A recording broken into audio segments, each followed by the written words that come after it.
반갑습니다. 예수님의 마음을 담고 여러분의 마음을 담아 여러분의 마음 담당 주치가 된 정숙한 전문의 김민철 마담 민철.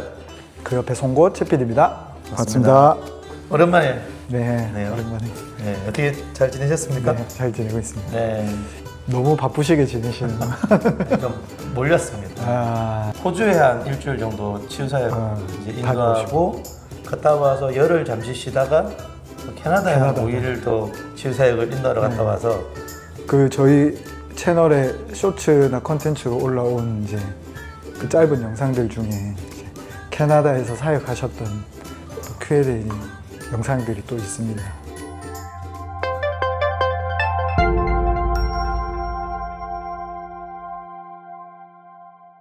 넷플릭스 1위를 찍고 있는 참교육이라는 넷플릭스 시리즈가 있는데, 사실 저는 이제 드라마나 영화는 그것만으로 그냥 같이 있고 그냥 딱 볼 만한 거지. 드라마 다 와야 돼. 예, 예. 근데 그게 사실은 우리 인간사하고는 좀 다른 부분들이 많이 있지 않습니까?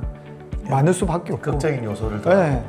근데 이제 그 드라마에서 이제 전개되는 과정들이 이제 문제 있는 어떤 인물이 더 큰 문제나 또 상황에 직면하면서 변화되어 가는 좀 막 엄청 거의 뭐 한 에피소드가 1시간이 정도인데 거의 30-40분을 고구마만 계속 먹다가 갑자기 말씀만 들어도 고구마만 계속 먹다가 나중에 사이다 한 잔 먹네. 네, 마지막에 막 사이다를 막 3리터씩 들이키는 막 그런 느낌인데, 그게 약간 좀 어떤 역지사지? 사실 현실에선 참 갑질하는 사람이 만약 역지사지로 본인이 갑질을 당할 때 그러면 내가 갑질한 사람이 이렇게 힘들구나를 느끼지 않고요. 네. 또 갑질을 당했기 때문에 더 열받아서 더 약자를 갑질을 할 확률이 높은 게 현실인 건 사실 맞습니다. 내가 갑질을 했는데 비슷하게 갑질을 당했다. 그때 깨닫는다. 그런 분만 있으면 그런 분은 결국 누구를 갑질을 안 했을 확률이 그 유명한 말이 있습니다. Hurt people, hurt people. 가해를 당하면 되물림하는 거 있잖아요. 이게 이제 뭐 아닌 사람도 있어요. 옛날 우리 그 군대 이야기할 때 그러잖아요. 네. 자기 후임일 때 그렇게 당했는데 선임이 되어서는 자기는 안 그러겠다 해놓고 또 하게 되는 약간 이런 느낌도 있는데, 아마 드라마의 이 취지는 굉장히 좋고 네. 상대방 입장을 좀 생각해 볼 수 있는 기회가 제공되는 것은 아주 바람직한 현상이나, 그렇게 해서 돌아오는 사람은 박수. 근데 그렇게 해서 돌아오지 않는 사람이 좀 더 많지 않을까, 그 생각이 드네요. 물론 이제 역지사지의 마음을 가지신 분들이 저는 아직까지 사회에 더 많다고 생각합니다. 많다고 생각하지만 뭐 요즘 이제 매체나 그런 이제 우리가 접하는 많은 미디어에서는 사실 역지사지의 마음을 가지지 못한 사람들이 꽤 많아지는 것 같거든요. 그런 사회적인 현상이 생기는 것도 어떤 좀 심리적인 어떤 그런 것들이 좀 있을까요? 성경의 마지막 날에는 사랑이 식어진다 그러잖아요. 갈수록 무정함을 풀지 않고 원동함도 풀지 않고 누르고 사랑이 식어지는 세태가 일단은 근본적인 게 아닐까. 사랑의 핵심에는 공감이 있지 않겠습니까? 예수님 우리를 공감하셔서 또 오셨다시피 아마 이런 사랑이 식고 약간 이기주의가 좀 판을 치고 인성을 대신할 수 있는 어떤 돈이나 권력이나 그런 부분들에 대해서 좀 더 치우쳐질 수밖에 없는 사회적 분위기. 그 역지사지의 마음이 잘 안 생기는 분들은 어떻게 좀 이렇게 상담하고 치료를 할 수 있을까요? 전부 다는 아니지만 상대의 고통에 공감을 못할 때는 이 역지사지가 잘 안 되는데, 그 말은 뭐냐면 이 아이나 어른도 어릴 때부터 자기의 고통에 공감을 많이 못 받았을 확률이 커요. 내가 고통을 누군가가 공감해주고 지지해주면 내 고통이 줄어들거나 이완되는 경험을 할 거 아닙니까? 이 사람은 뭘 배우냐면 내 안에 이런 고통은 이렇게 다루는구나를 경험적으로 배워요. 그러면 나중에 누군가의 고통도 그렇게 받은 것처럼 좀 해결해 주려고 노력하는 본능도 생기거든요. 그래서 말 그대로 사랑을 많이 받은 사람은 사랑이 내 안에 많으니까 사랑이 많은데 내가 얘를 괴롭힐 이유가 없는 거죠. 내가 얘를 갑질할 이유도 없게 되죠.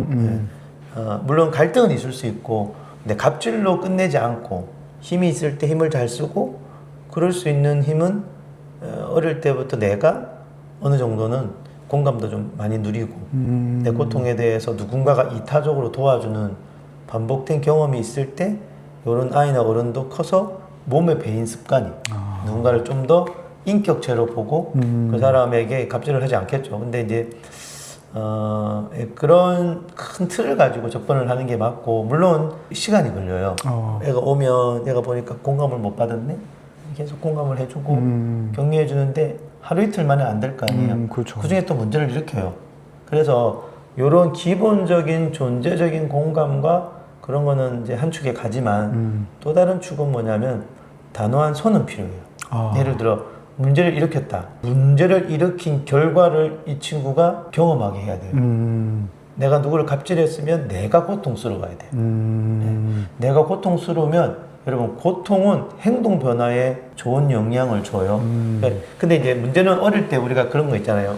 밤에 오줌 싼 어린아이들을 머리에 덮어 씌워서 동네 돌아다니면서 소고 먹게 했잖아요. 그게 왜 효과 있는지 아세요? 부끄러워서. 수치심을 줘서 고통스러우니까 밤에 무의식적으로 오줌을 안 싸게 돼요. 그러니까 효과는 직방, 트라우마가 있는 거죠.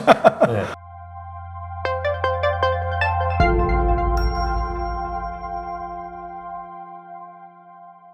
성숙함이 일어나서 타인을 존중하는 것은 사실 제일 마지막 단계입니다. 더 원초적으로는 내 고통을 내가 겪고 싶지 않아서 나쁜 행동을 안 하는 게 원래는 맞아요. 근데 이게 잘못되면 뭐예요? 부모가 야단을 심하게 치죠. 네. 야단을 심하게 치는 거는 효과 있기도 한데 부작용이 훨씬 많아서. 왜냐하면 부모가 야단 칠 때만 잘해요. 내면화가 안 돼요. 그러니까 야단은 필요하면 치는 건 맞지만 이게 좀 이렇게 심하게 소리 지르고 한다고 해서 아이들이 내면화되지 않는데, 단 보통 10살 전에, 이거는 교육학자들마다 다르죠. 어릴 때일수록 인격적인 매를 드는 것에 대해 찬성하는 분도 많아요. 저도 일부 그러기는 해요. 뺨을 때리거나 이런 건 안 되지만 손바닥 대라든지 감정 없이. 네, 가능하면. 그래서 왜냐면 이 행동에 대한 결과는 고통이구나를 약간 이제 원초적으로 깨닫게 하는 도구는 되는데 이것도 어릴 때나 가능하지. 초등학교 저학년, 요즘 아이들 빨라서 맞아요. 이제 그렇게 해서는 안 되지만 이제 이런 거죠. 누구의 돈을 뺏었다. 그러면 돈을 뺏었으면 이 고통을 누가 겪죠? 저 사람 제가 겪죠. 그렇죠. 이런 근데 돈을 뺏어서 내가 겪어야 돼요. 돈에 대해서 남의 걸 타면서 내 용돈을 한 달 끊긴다든지 뭐 이런 식으로 건강한 고통을 겪어보는 환경을 마련해 주는 쪽으로 이야기를 하죠. 말고도 많이 필요해요. 그 사람의 상태를 좀 파악은 해야 돼요. 이제 공감을 못하거나 안 되는 사람들은 여러 가지 이유가 있거든요.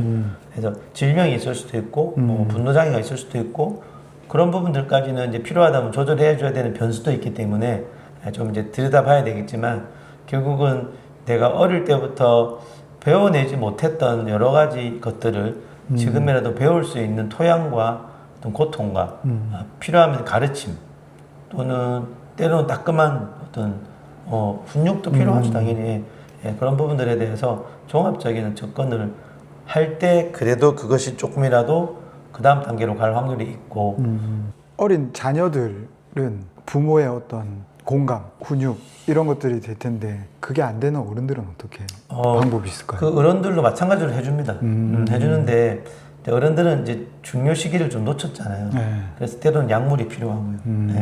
때로는 이제 꾸준한 상담 치료를 좀 해야 될, 양적으로 상담 치료를 해야 될 수도 있고, 그리고 이제 자라오면서 왜곡된 어떤 영역이 있으면, 예를 들어 뭐 아까 말했던 분노 조절 장애, 우울증, 그러면 이제 치료를 해야 돼요. 그러나 이제 보통 크게 정신에 장애가 없고 문제가 없을 경우는 제가 말씀드린 그런 것만으로도 일단 시작해 볼 수 있고, 그 다음 반응을 봐가면서 결정을 해야 되고, 그리고 한 가지 확실한 것은 그런 행동을 하게 되면 피해자들이 스스로 잘 피해받지 않도록 잘 도망가셔야 돼요. 이 피해자가 생기면 이 사람은 자기 행동이 더 강화가 돼요. 내가 갑질을 했는데 갑질을 당하고 있어. 그럼 갑질이 더 강화가 됩니다. 갑질 당하는 분이 잘못이라는 말은 아니에요. 그분은 어쩔 수 없이 이렇게 했었지만, 여러분 누군가가 여러분을 갑질할 때 특별한 케이스 빼놓고는 다 거기서 나올 수 있습니다. 벗어날 수 있다는 그 상황과 환경들을. 물론 여러 가지 꼬여있는 경우도 있기 때문에 일반화할 수는 없지만, 분명히 불편한 마음도 있고 속상하고 화나는 마음들은 누구나 가질 수 있지만 그 반응을 너무 한쪽으로 치우치지 않게 하는 것들이 필요한데 지금은 그냥 내가 처한 상황만 딱 보고 그대로만 그냥 반응하는 일들이 많아지고 있어서 더 그런 게 아닐까. 어려운 일을 바라볼 때 너무 위험하게 보는 것 같아요. 위험할 때도 있는데 사람이 생존의 위협을 받으면 확 방어하잖아요. 방어 체계를 올리고 편도 시스템이 막 과잉 활성화되면서 다 적이 되는 거지.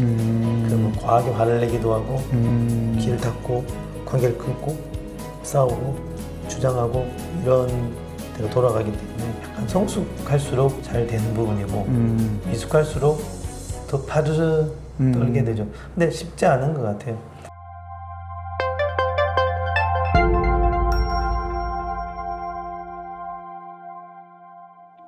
화가 나고 어려운 일이긴 하지만 우리 모두의 아이가 중요하지 않습니까? 맞습니다. 그래서 내 아이만 지켜서 될 일은 아니고 우리 모두의 아이를 같이 지키는 차원의 이런 글쎄요 역지사지 오늘 말씀하신 그런 것부터 해서 공감된 어떤 스탠스를 취하고 나도 중요하지만 우리가 중요한 그런 것들도 좀 아이들이나 어른들도 좀 더 알고 해서 사회가 좀 더 화합을 하고 문제가 있을 때 건강한 갈등 관리, 건강한 상호 동등된 입장에서 서로가 불합리한 부분 이야기도 하고 경청도 하고 쉽지는 않지만 어떤 걸 이야기하면 필요하다면 수정도 하고 수정을 요구하기도 하고 이런 게 좀 동등하게 되면 같이 살 수 있지 않을까. 뭐 지금까지 예수님의 마음을 담고 여러분의 마음을 담아 여러분의 마음 담당 주체가 된 정신과 전문의 김민철 마담민철 그 옆에 송곳 채피디였습니다. 감사합니다. 감사합니다.